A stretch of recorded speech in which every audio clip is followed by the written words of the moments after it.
Dans cette démo, nous allons apprendre à déployer un contrôleur d'entrée Nginx ou un contrôleur ingress Nginx et nous allons le faire en barre métal. Alors, vous avez donc la possibilité de déployer en barre métal, mais vous avez aussi la possibilité de le faire dans le cloud. Mais nous allons rester en on-premise puisque nous faisons nos tests sur nos machines locales. Et du coup, pour télécharger le fichier manifeste qui va vous permettre de déployer facilement votre contrôleur Ingress Nginx, nous allons nous rendre sur le GitHub officiel de Kubernetes. Pour ce faire, vous allez rentrer cette URL que je vais vous fournir dans le cours. Vous allez sélectionner un de vos navigateurs préférés. Vous arrivez ici, hop, OK. Vous êtes donc sur le GitHub officiel de Kubernetes. Vous avez donc une grosse partie pour savoir prendre en main le contrôleur Ingress Nginx. Mais nous n'allons pas nous intéresser à cette procédure parce qu'il y a justement un fichier de configuration, dans un manifeste qui va vous permettre de faire un déploiement rapide. Cependant, vous pouvez venir ici, vous avez le User Guide pour justement apprendre à paramétrer votre contrôleur Nginx. Très bien. Ce qui va m'intéresser plutôt, ça sera ceci. Je clique dessus et j'arrive directement sur le code source. Donc, il y a pas mal d'informations, notamment la version ici. Voici la dernière version. OK. Je remonte ici et j'ai un répertoire qui se nomme Deploy. Je clique sur ce répertoire et vous avez un autre répertoire qui se nomme Static/Provider, donc fournisseur. Vous avez donc barre métal AWS Cloud. Je sélectionne barre métal et ensuite vous avez le fichier de déploiement et donc le manifeste. Vous avez le choix. Vous pouvez cliquer dessus, vous le téléchargez, je l'ai déjà fait. Ou sinon, vous copiez tout ceci et vous pensez à bien copier. Hop, vous voyez, c'est assez long, c'est assez complexe. On ne vous demande pas ici de savoir comment tout ceci a été écrit. Vous copiez bêtement et ensuite on fait le déploiement. Donc pour ma part, je ne vais pas le copier. Je vais directement retourner sur VS Code puisque je l'ai déjà téléchargé. Il est ici. Alors, ce serait quand même intéressant de le parcourir parce que ce qui va m'intéresser surtout, c'est déjà le namespace ici. Et en plus, vous avez, on va voir en bas, plus en bas, que nous avons le nom de notre ingress. Et donc, ça sera ingress-nginx, de toute façon. Et du coup, je vais revenir ici. Et nous allons faire notre déploiement. Alors, je vais faire le déploiement de ce pod dans mon cluster. Et je vais le faire plus précisément sur le nœud du plan de contrôle. Allons-y. Donc, c'est assez simple maintenant. Je vais créer un répertoire qui se nomme barre métal. Je l'ai déjà créé en avance. Je me déplace dessus. Et du coup, je vais faire un sudo nano.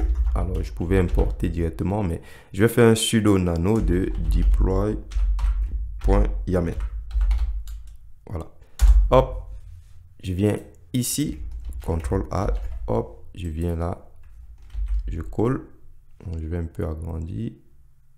OK. Après avoir fait mes modifications, je vais faire un CTRL-X. J'enregistre.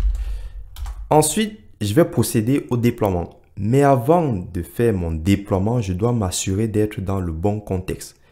Un contexte représente tout simplement un groupe de paramètres d'accès à un cluster particulier. Ça sera par exemple le nom de l'utilisateur avec bien sûr les permissions appropriées pour ce cluster. Et ensuite, vous avez le cluster lui-même, donc le nom du cluster et un espace de nom qui peut être optionnel. Et du coup, pour se situer dans un contexte, je vais faire un sudo kubectl config get-context avec s. Voilà. Donc, vous avez l'astérisque ici. Ça veut dire que vous êtes dans ce contexte-là. Vous y êtes déjà. Et du coup, vous avez donc le nom de l'utilisateur avec les permissions, bien sûr. Vous avez le nom du cluster et vous voyez qu'il n'y a pas d'espace de nom. C'est optionnel. Et du coup, pour switcher de contexte, vous avez juste à rentrer cette commande. Hop, voilà, avec bien sûr les paramètres. Ça veut dire que si nous avons plusieurs contextes, vous listez tous les contextes et avec du coup l'astérix, vous allez savoir dans quel contexte vous êtes. Et donc ça c'est très intéressant si vous avez plusieurs clusters Kubernetes et que chacun de ces clusters n'a pas le même rôle. Par exemple, vous avez un cluster pour un environnement de production, un cluster pour un environnement de test. Donc vous pouvez switcher entre ces contextes-là. Très bien. Et c'est d'ailleurs dans ce cas que vous allez utiliser les contextes. Et vous pouvez l'utiliser pour plusieurs choses. Et donc, pour switcher, je vais donc faire un sudo comme ceci. Hop, voilà. J'ai switché, mais je suis toujours dans ce contexte. Hein, donc, si je fais comme ça, get context, j'y suis toujours. OK. Et donc là, je vais procéder au déploiement sudo kubectl apply-f. Hop, j'envoie. Très bien. Et voilà, c'est terminé. En quelques secondes, nous avons fait notre déploiement de notre ingress Nginx. Okay, nous allons procéder à quelques petites vérifications. Je vous avais dit tantôt que le code est assez complexe et très long. Voilà, il tient sur plus de 500 lignes, comme vous pouvez le voir. Et donc, si je monte ici, ce qui va m'intéresser, ça sera du coup le namespace pour me permettre de filtrer mes ressources quand j'exécute des commandes Kubernetes pour, par exemple, lister des pods. Et du coup, ce qui va m'intéresser, ça sera le nom du namespace ici.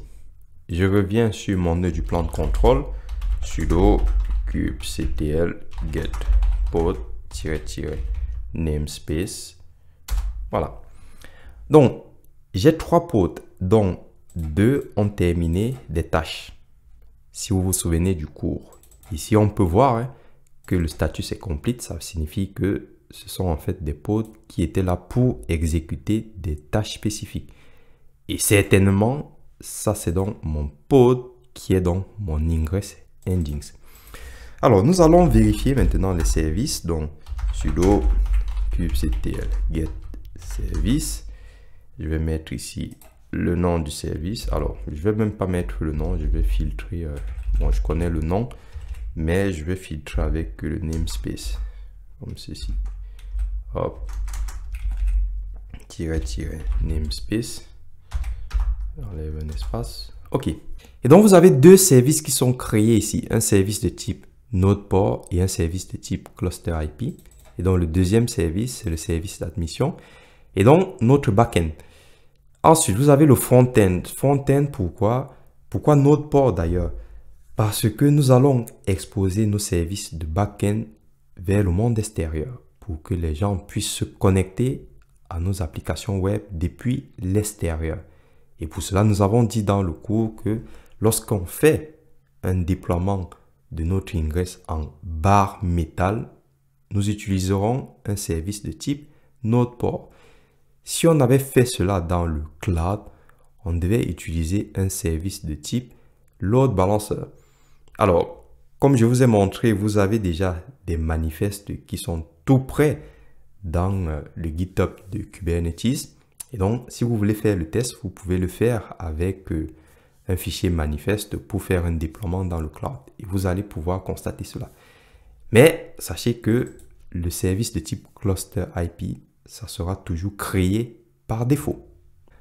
Alors, un paramètre qui est aussi très intéressant, j'allais carrément oublier, c'est bien qu'on puisse se connecter sur nos pages web en HTTP ou en HTTPS, mais est-ce que on connaît quand même le port? Alors, le port exposé ici pour nos services, c'est le port 80. Et le port de notre node port, c'est le port 31.215. Ça veut dire que si une connexion ou une demande passe par notre contrôleur ingress, la demande est effectuée sur le port 80 et ensuite il y a un mappage ou une redirection vers le port 31.215. Si la requête est en HTTPS, forcément nous on va taper sur le navigateur HTTPS, c'est le port 443. Mais dans le mécanisme, la requête arrive sur notre ingress et elle est redirigée sur le service de type Node Port sur le port 32504. C'est très important parce que ça vous permet justement de fournir ces ports aux personnes extérieures afin qu'elles puissent se connecter sur votre application ou bien sur votre site web. Mais par défaut, ce sont ces ports-là. Très bien.